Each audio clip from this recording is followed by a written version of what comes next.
नमस्कार, कसे आहात सगळे?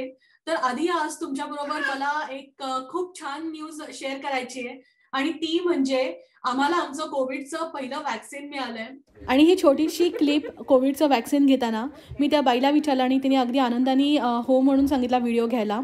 आणि आमच्याकडे आत्ता C1 ही फेज ओपन आहे. मी लकी होतो की आम्हाला या फार्मसीमधनं वॅक्सिन मिळालं, जिथं हे ओपन होतं. 2 दिवसासाठीचा स्लॉट होता आणि आम्ही ऑनलाईन रजिस्टर केलं आणि असं जाऊन आम्ही पहिलं आमचं वॅक्सिन घेतलं आणि आम्हाला वॅक्सिनचा काहीही त्रास झाला नाही.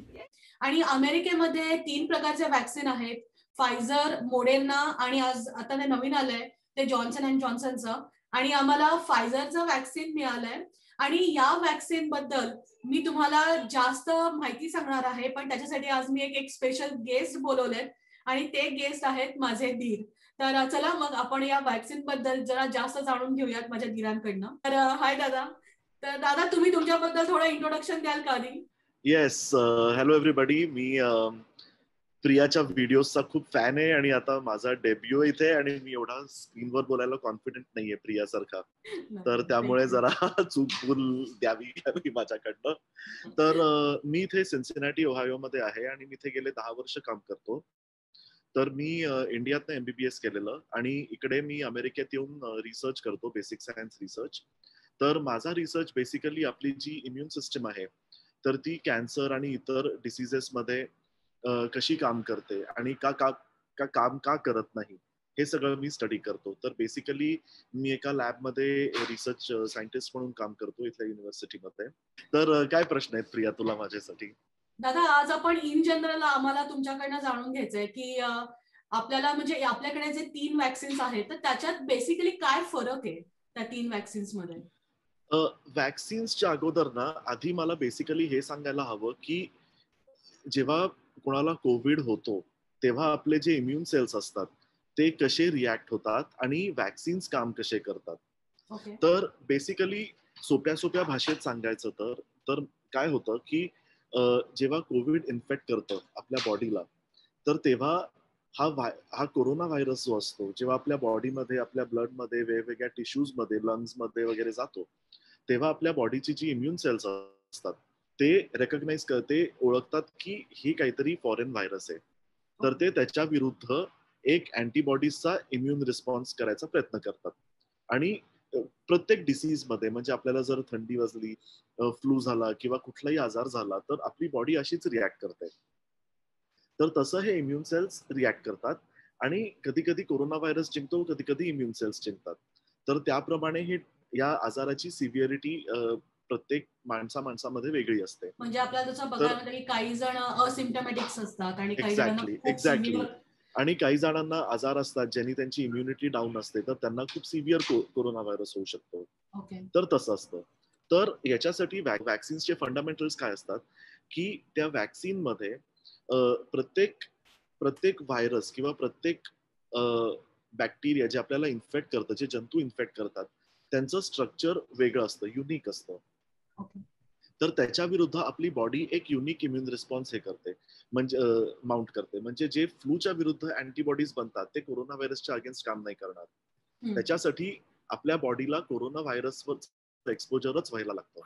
तर हे वॅक्सिन काय करतात, हे कोरोना व्हायरस सारखे पार्टिकल्स आपल्या बॉडीमध्ये सोडतात आणि त्यांनी आपल्या बॉडीला काय वाटतं की कोरोना व्हायरसच आहे आणि त्याच्या विरुद्ध इम्युन रिस्पॉन्स बनवतात. आणि मग हे इम्युन सेल्स जे असतात ते अनेक दिवस, अनेक वर्ष आपल्या ब्लडमध्ये सर्क्युलेट करतात हा कोरोना व्हायरस शोधत.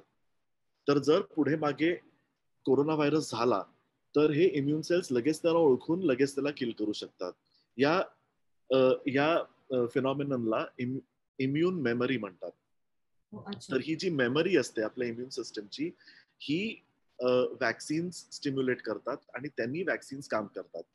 तर आता बेसिकली काय आहे की ही जी कोरोना व्हायरसच्या वॅक्सिन्स आहेत तर कुठल्याही बॉडीमध्ये तुम्ही जर ऍक्च्युअल व्हायरस इंजेक्ट केला तर ते डेंजरस आहे. तर मग सेफ वे काय आहे व्हायरस इंजेक्ट करायला? तर जगभरातले वेगवेगळे वॅक्सिन मॅन्युफॅक्चरर्सनी वॅक्सिन्स बनवल्या आहेत आणि प्रत्येकाची टेक्नॉलॉजी वेगळी आहे. तर अमेरिकेत बेसिकली 3 वॅक्सिन्स आहेत. एक आहे फायझरची, दुसरी आहे मॉडर्नाची आणि तिसरी आहे जॉन्सन अँड जॉन्सन किंवा यॅन्सेन या कंपनीची. तर याच्यापैकी फायझर आणि मॉडर्ना यांना mRNA वॅक्सिन्स म्हणतात. तर mRNA वॅक्सिन काय असते, तर ही एक खूप नवीन टेक्नॉलॉजी आहे आणि खूप इंटरेस्टिंग टेक्नॉलॉजी आहे. तर याच्यात काय होतं की आपल्या बॉडीमध्ये कुठलंही तुम्हाला प्रोटीन बनवायचं असलं तर ते प्रोटीन हे mRNA नावाच्या पार्टिकलनी बनवतात. ओके. तर हे फायझर वॅक्सिन काय करतंय, तर हे कोरोना व्हायरस जे असतं, तर कोरोना व्हायरस तुम्ही जर फोटो पाहिला असेल तर ते असं एक राऊंड असं स्फिअर सारखं असतं आणि त्याला असे काटे काटे असतात. तर त्या काट्या काट्यांना स्पाइक प्रोटीन्स म्हणतात आणि हे कोरोना व्हायरसला युनिक स्पाइक प्रोटीन्स असतात. तर हे काय करतं, आणि हा पूर्ण कोरोना व्हायरस बनवण्यासाठी तुम्हाला 26 का 27 स्पाइक प्रोटीन्स लागतात. मला आता नक्की आठवत नाहीये. तर पूर्ण व्हायरस बनवायला तेवढे स्पाइक प्रोटीन्स लागतात. तर हे वॅक्सिन्स काय करतात, याच्यातलं हे mRNA जे आहे हे एक स्पाइक प्रोटीन बनवतं, एका प्रकारचं स्पाइक प्रोटीन बनवतं. पूर्ण 26 नाही बनवत, एका प्रकारचं स्पाइक प्रोटीन बनवतं. तर हे mRNA आपल्या बॉडीमध्ये इंजेक्ट झालं तर ते प्रोटीन बनवतं आणि जे इंजेक्ट केलेलं mRNA आहे हे 24 तासात डिस्ट्रॉय होतं. म्हणजे जसं आपण आजकाल फेसबुकमध्ये स्टोरीज बनवतो किंवा इंस्टाग्राम मध्ये स्टोरी बनवतो, तर ते कसं असतं की एकदा आपण ठेवलं की ते 24 तासानंतर ऑटोमॅटिक डिसअपियर होतं. थोड्या ड्युरेशनसाठी असतं. तर तसेच हे mRNA असतात, आपल्या बॉडीमध्ये इंजेक्ट होतात, ते सेल्स मध्ये जातात आपल्या बॉडीच्या आणि मग ते प्रोटीन बनवतात. हे कोरोना व्हायरसचं स्पाइक प्रोटीन बनवतात आणि भरपूर प्रमाणात स्पाइक प्रोटीन बनवतात आणि मग हे mRNA जे इंजेक्ट केलेलं असतं हे 24 तासात डिस्ट्रॉय होतं, ऑटोमॅटिक डिसअपियर होतं. पण हे प्रोटीन भरपूर क्वांटिटीमध्ये आपल्या बॉडीमध्ये सर्क्युलेट होतं आणि त्यांनी काय होतं, आपल्या बॉडीचे इम्युन सेल्स इमिजिएटली ओळखतं की हे काहीतरी वेगळं प्रकारचं प्रोटीन आपल्या बॉडीमध्ये आलेलं आहे, तर त्याच्या विरुद्ध ते खूप स्ट्रॉंग इम्युन रिस्पॉन्स बनवतात. आणि या वॅक्सिन मध्ये खूप प्रमाणात प्रोटीन बनवलं जातं, तर खूप प्रमाणात इम्युन रिस्पॉन्स आपली बॉडी बनवते. ओके. आणि मग त्याच्यानंतर हे रिस्पॉन्स बनवल्यानंतर तुमची मेमरी बनते, इम्युन मेमरी, की काही काही सेल्स असतात ज्यांना मेमरी सेल्स म्हणतात. तर ते लक्षात ठेवतात की हे कुठलं टाईपचं प्रोटीन आहे, की परत हे जर प्रोटीन दिसलं ना की लगेच ते त्याला मारतं, अटॅक करतं. तर हे इम्युन मेमरी पण बनवतं. तर या वॅक्सिनसाठी तुम्हाला 2 डोसेस लागतात. एक थोड्या प्रमाणात इम्युन सेल्स बनवतं आणि मग 28 दिवस ते 1 महिन्याच्या 21 ते 28 दिवसाच्या अंतरामध्ये तुम्हाला दुसरा डोस द्यायला लागतो. त्यांनी आणखीन स्ट्रॉंग इम्युन रिस्पॉन्स येतो आणि मग लॉंग टर्म तुम्हाला इम्युन मेमरी होते याच्याबद्दल आणि मग पुढे मागे जर कोरोना व्हायरस इन्फेक्ट झाला तुम्हाला, तर त्याच्या विरुद्ध तुम्ही अँटीबॉडी रिस्पॉन्स बनवू शकता. तर हा इम्युन रिस्पॉन्स जो आहे हा कोरोना व्हायरसच्या फक्त एका स्पाइक प्रोटीनच्या अगेन्स्ट बनवला जातो, पण त्या व्हायरसमध्ये तो स्पाइक प्रोटीन असतो, तर हे इम्युन सेल्स त्या व्हायरसला किल करू शकतात. असा हे व्हायरस ऍक्ट करतं. ओके. आणि जॉन्सन अँड जॉन्सन बेसिकली जी वॅक्सिन आहे ती वेगळ्या टेक्नॉलॉजीने बनवली आहे. तर त्याच्यात काय करतात ते, त्याच्यात एक सर्दीचा व्हायरस घेतात ते. हा, सर्दीचा व्हायरस घेतात. कोरोना व्हायरस नाही, सर्दीचा व्हायरस घेतात जो माणसांना इन्फेक्ट करू शकत नाही. आणि त्या सर्दीच्या व्हायरसमध्ये ते जेनेटिक इंजिनिअरिंग करून कोरोना व्हायरसचा तो स्पाइक प्रोटीन घालतात आणि तो इंजेक्ट करतात आपल्या बॉडीमध्ये. आणि मग तसंच होतं, आपली बॉडी हा स्पाइक प्रोटीन ओळखते आणि त्याच्या विरुद्ध इम्युन रिस्पॉन्स बनवते आणि मग त्याला रिॲक्शन त्यांचा एकच डोस आहे ना, त्यांचा एकच डोस आहे. तर इट ऑल डिपेंड्स की तुम्ही किती मटेरियल बॉडीमध्ये इंजेक्ट करता. तर हे mRNA जे आहे हे खूप इंजेक्ट नाही करत, त्यामुळे तुम्हाला आणखीन एक डोस द्यायला लागतो.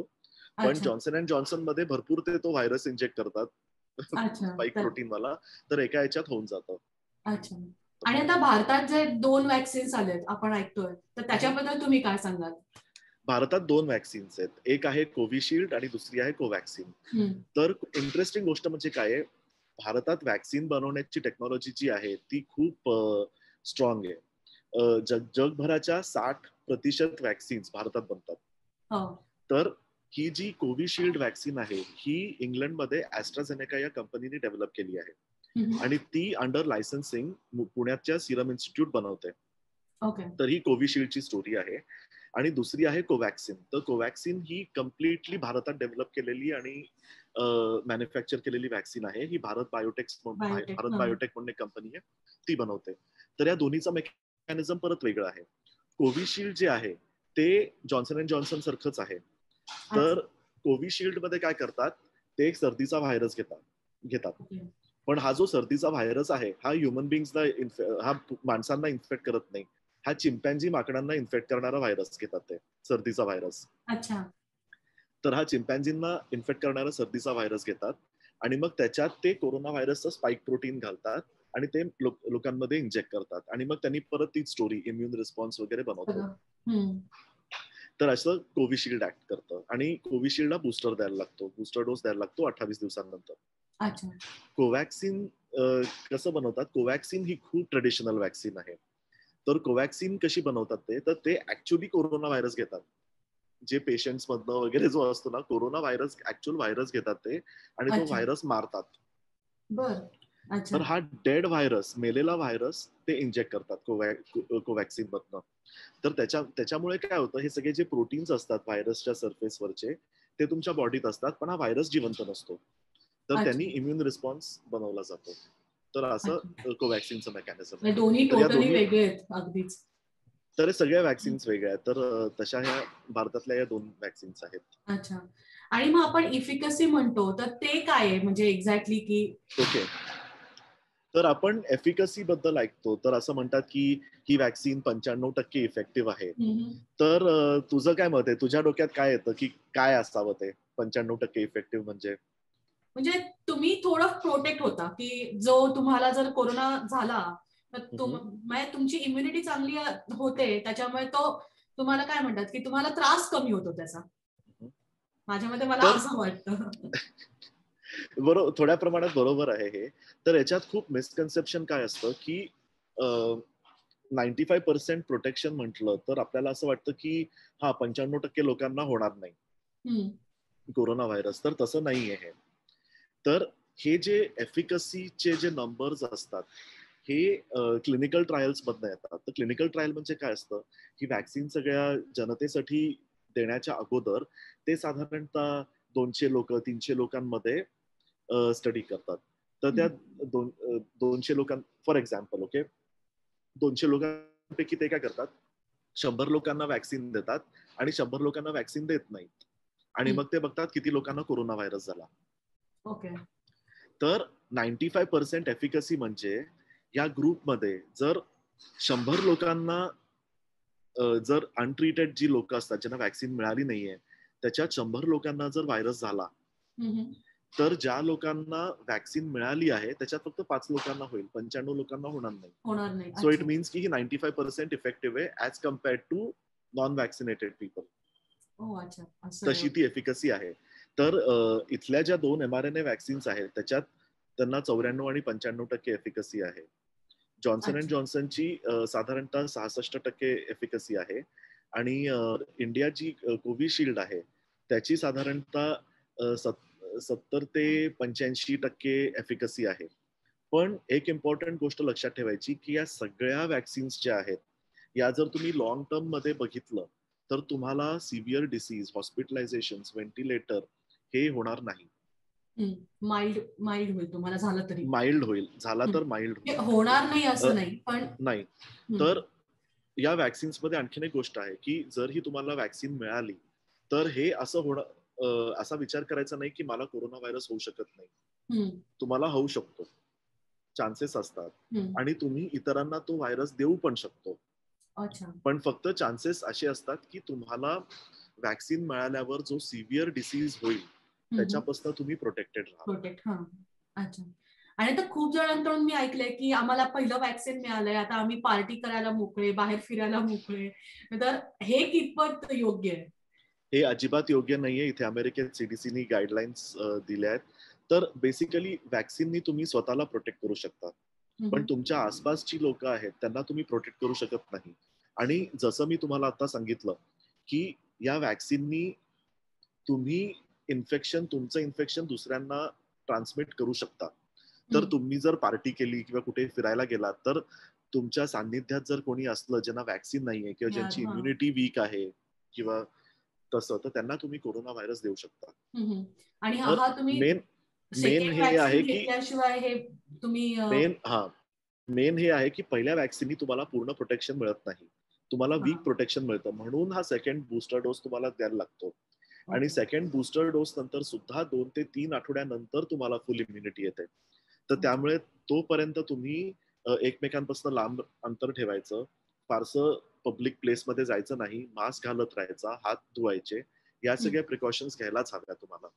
की साधारण सगळेच कव्हर होईस तोपर्यंत आपल्याला थोडी प्रिकॉशन सगळे कव्हर होईपर्यंत ती प्रिकॉशन घ्यायलाच हवी. आणि ते झाल्यानंतर सुद्धा जर तुम्हाला भेटायचं असलं तर जी लोक व्हॅक्सिनेटेड आहेत तुमच्या इमिजिएट फॅमिलीमध्ये तुम्ही भेटू शकता, छोटे असे गॅदरिंग्स करू शकतात. पण असं एकदम मोठं कुठल्या पार्टीमध्ये किंवा कुठल्या पिक्चरच्या थिएटरमध्ये किंवा मॉलमध्ये असं इतक्यात जाऊ नका जोपर्यंत व्हॅक्सिन जास्त लोकांना मिळत नाही तोपर्यंत.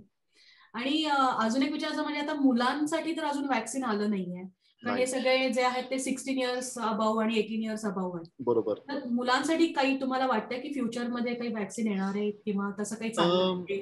अजून काही टेस्ट चालू आहेत. जसं इथे मॉडर्नाची व्हॅक्सिन आहे तर ती मला वाटतं 12 वर्षाच्या वरच्या मुलांसाठी ते टेस्ट करतायत सध्या. पण अगदी जी लहान मुलं आहेत त्याच्याहून 10 वर्षाच्या खालची मुलं त्यांना अजून टेस्ट नाही केलंय, कारण या मुलांना एवढं कोरोना व्हायरसचं इन्फेक्शन सुद्धा होत नाहीये जितकं मोठ्या लोकांना होत आहे तितकं. तर त्यामुळे ही एफिकसी अजून त्यांनी या एज ग्रुपमध्ये टेस्ट केली नाहीये, पण पुढच्या 1-2 वर्षामध्ये ही एफिकसी टेस्ट होईल असं मला वाटतं. अच्छा. आणि अजून एक मला असा प्रश्न विचारायचा की खूप फनी आहे, पण मी बऱ्याच लोकांकडनं ऐकलंय की आम्हाला कोविड होऊन गेलाय, आमच्यामध्ये अँटीबॉडीज ऑलरेडी निर्माण झाल्या, तर आता आम्ही व्हॅक्सिन का घ्यायचं असं त्यांचं म्हणणं आहे. तर त्याबद्दल तुम्ही काय म्हणाल?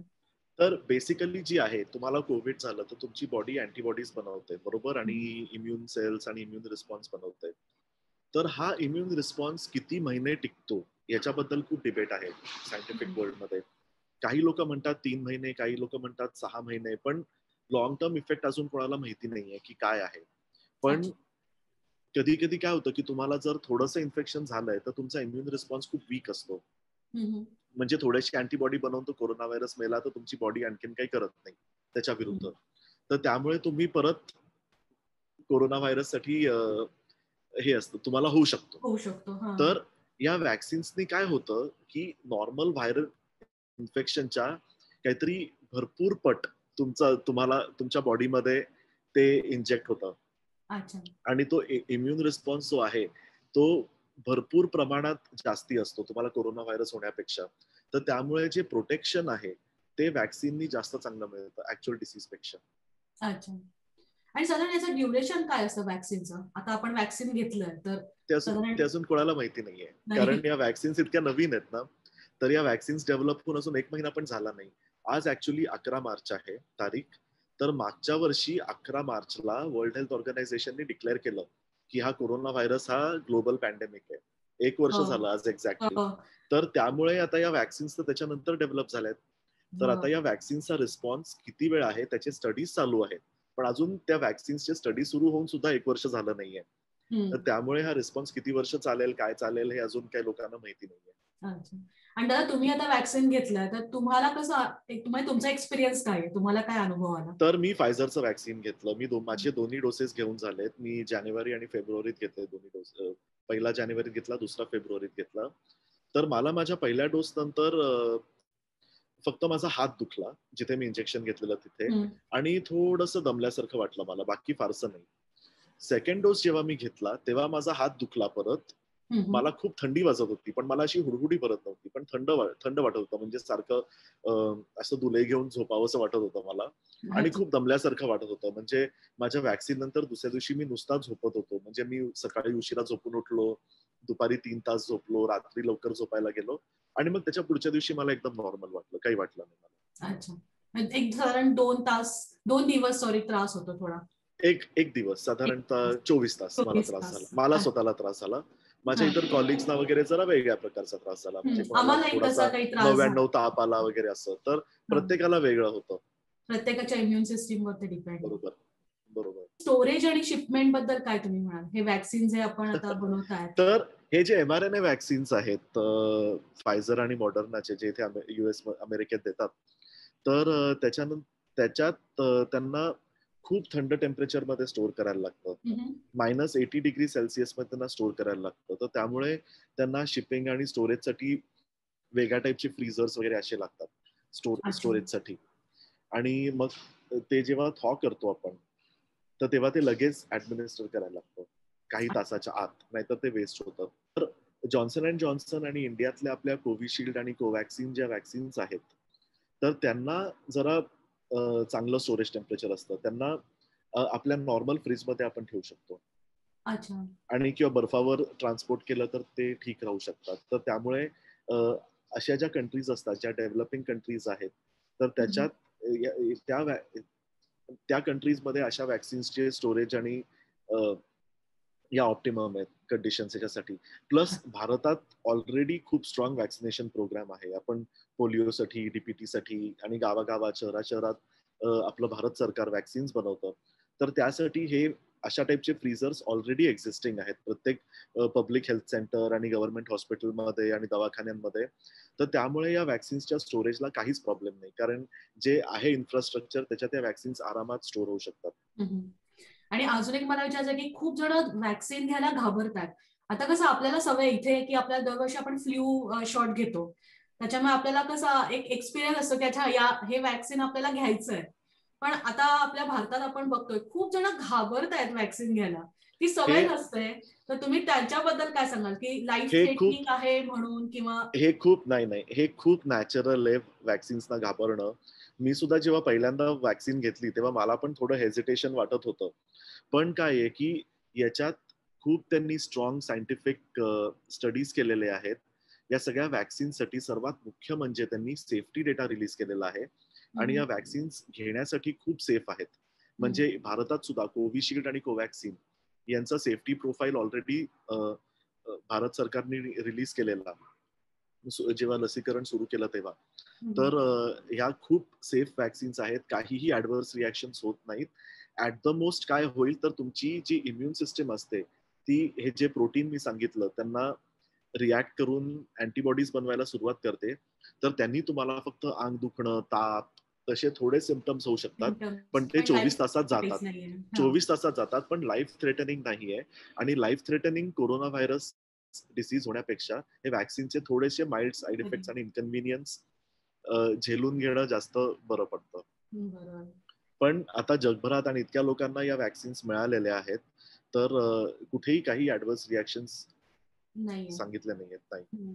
आणि सगळे खूप हे करतात. म्हणजे आता माझ्या आईबाबांनी पण वॅक्सिन घेतलेली, तर प्रत्येक ठिकाणी ती वॅक्सिन घेतल्यानंतर ब्लड प्रेशर घेतात. तुम्हाला अर्धा तास बसून राहायला लागतं त्या केंद्रामध्ये आणि मग ते काही नसलं तर मग तुम्हाला घरी सोडतात ते. तर सगळे काळजीपूर्वक डिलिव्हरी करतात आणि इतक्या लोकांनी घेतलेलं आहे, तर अजिबात घाबरू नका आणि स्वतःला आणि तुमच्या नातेवाईकांना आणि परिवाराला प्रोटेक्ट करण्यासाठी नक्की ही वॅक्सिन घ्या.